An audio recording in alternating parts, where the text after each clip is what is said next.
up, master. Wake up. Wake up. What the other maid said was true. The master of the house really is a sleepyhead. Were they teasing me by sending me to wake him up on my very first day here? Well, no matter. I'll do my best and try again. Master, wake up. Master. Master. It's such a big house. How rich the master must be. The manor is so pretty, too. I opened the window earlier and saw the huge garden. I hope I can be of service. It's my first job, after all. Please, master, wake up. Please. Please. Oh, here you are. It looks like you're starting to wake up now. Do not worry. Go little by little, one step at a time. And don't worry about me either. I'm the new maid. I'll introduce myself properly later. Just focus on waking up for now. Wow, he has very big and beautiful eyes. What? You must have misheard. I didn't say anything. Forget it, and keep trying to wake up. It's early, but the day is waiting for you. The other maids have told me that you have to work this morning. You have letters to write. I'll accompany you and help you however I can. He looks so cute. Great to see you up and about, master. Today is a good day, isn't it? I have prepared your typewriter and tea, so you can start working right away. It's such a great idea to write in the garden, under the shade of the big tree. I'll be here by your side, so you can ask me for anything you need. Oh, you want me to talk about myself while you work? Okay, no problem. You're right. I did say I would introduce myself properly later. Well, I'm a new maid, and it's actually my first job of this kind. I hope you can be patient with me and help me learn everything. Before becoming a maid, I worked at my family's bakery. Well, I'm not a baker myself. I was just helping my father and brother with the work. I loved helping customers and seeing them smile. It was a very happy time for me. But, you know, life is full of surprises, and sometimes we have to make changes. I'm glad I have the chance to work for you now. I'll do my best to make you happy and help you with your work. You want me to ask you questions? Let's see. I have already studied most of the house rules. I remember them all.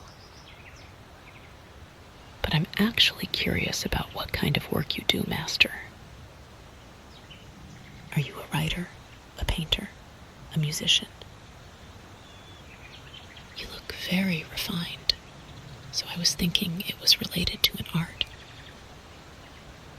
Oh, you're a writer.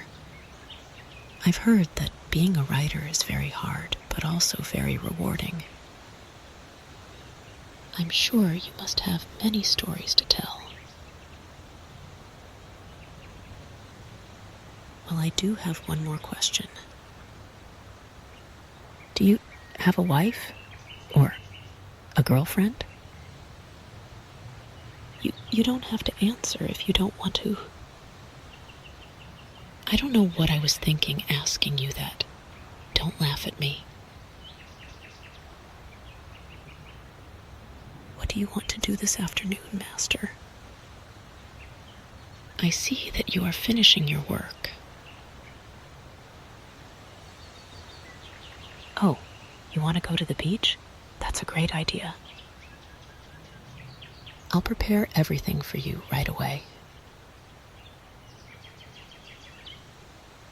What? You want me to join you? I don't know what to say. But of course I'd love to. We've arrived at the beach, Master. It's such a beautiful day, perfect for walking in the sand. I brought a book with me. I hope you don't mind. You say you want me to read it to you? That I have a beautiful voice. Oh, you're teasing me. Thank you. You have a very beautiful voice, too, Master. But okay, I'll do my best. Once upon a time, in a quiet village nestled between emerald hills, there lived a young woman with a heart as wild as the open sea.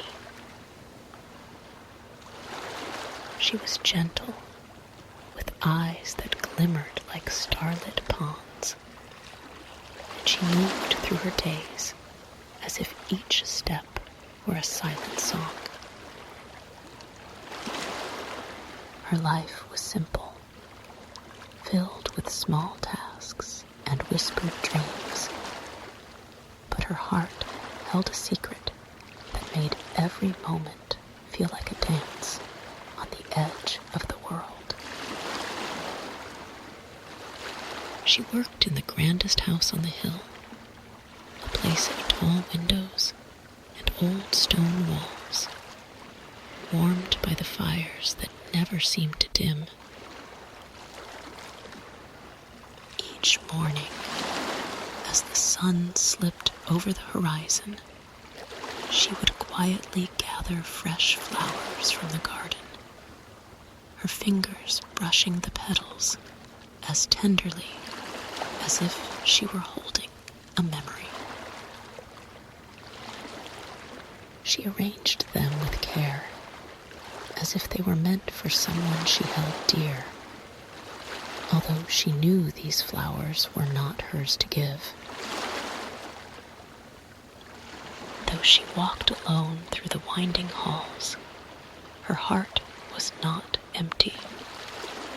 There was someone there, someone who seemed to be as much a part of the house as its walls and shadows. He had a quiet strength, a presence that filled the air like the scent of cedar and fresh rain. He moved with grace, like a lion through tall grass. And when he spoke, his words were few, but each one lingered, like a secret hidden in plain sight. Sometimes, when the house was quiet and the world seemed to pause, she would catch a glimpse of him, his figure standing tall and steady in the doorway.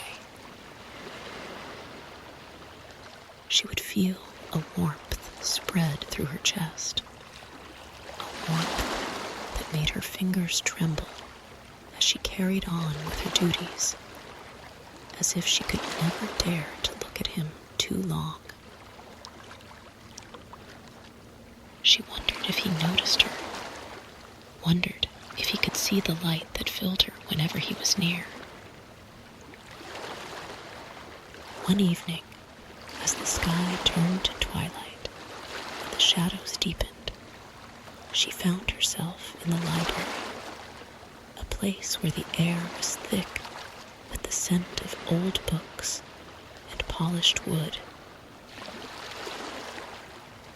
She loved it there, loved the way the pages whispered stories of far-off lands and distant loves.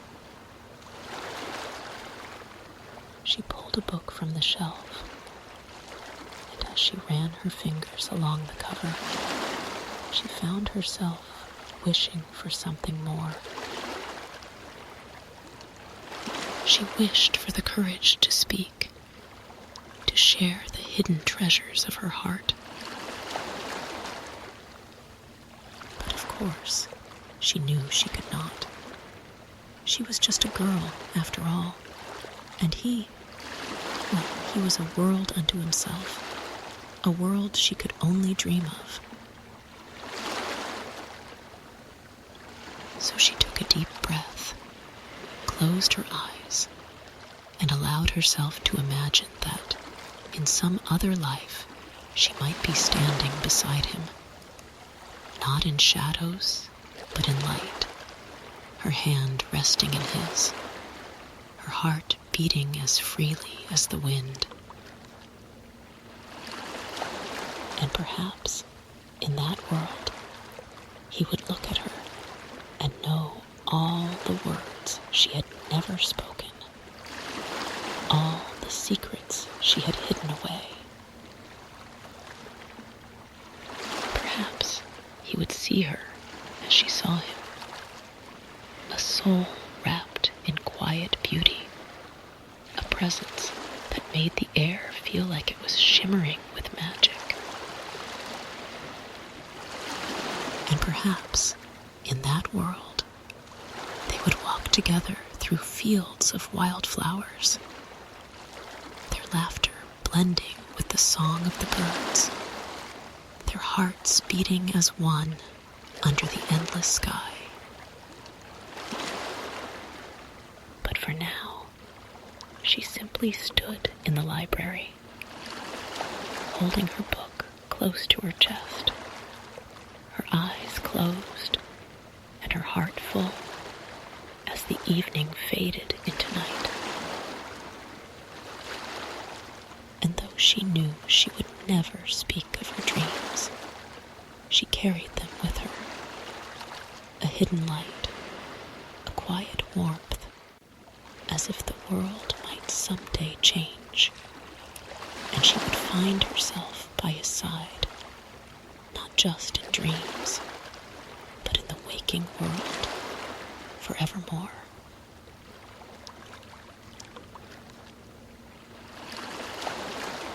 Did you like it, Master? I love this story. I don't know why, but I feel that it speaks to me. And I feel tingly inside now that I'm reading it to you. What a warm and strange feeling.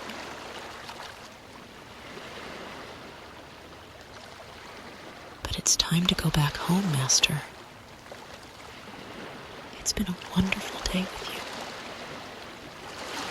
I hope we can go back to the beach again soon. You and I.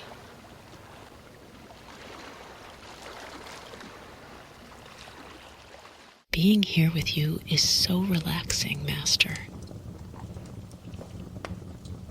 I can feel my worries slowly drifting away. I'm so glad you invited me to keep you company a bit more. Today has been a very special day, Master. When the other maids spoke about you, I was so nervous. I didn't know what to expect from you, but you turned out to be very nice. And quite handsome, too. I'm just a new maid, and I don't know if I'm allowed to say these things. But I just want to take care of you, Master. Just know that I'm here for you.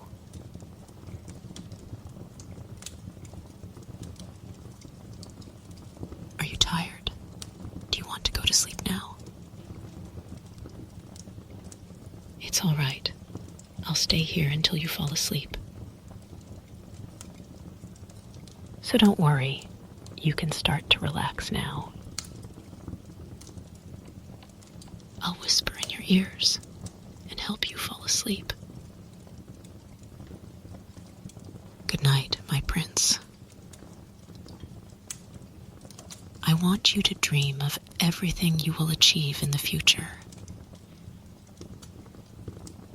Good night, my king. I want you to dream of all the great things you have already done. Good night, my love. I want you to dream of everything you have always wanted. I want you to dream of me.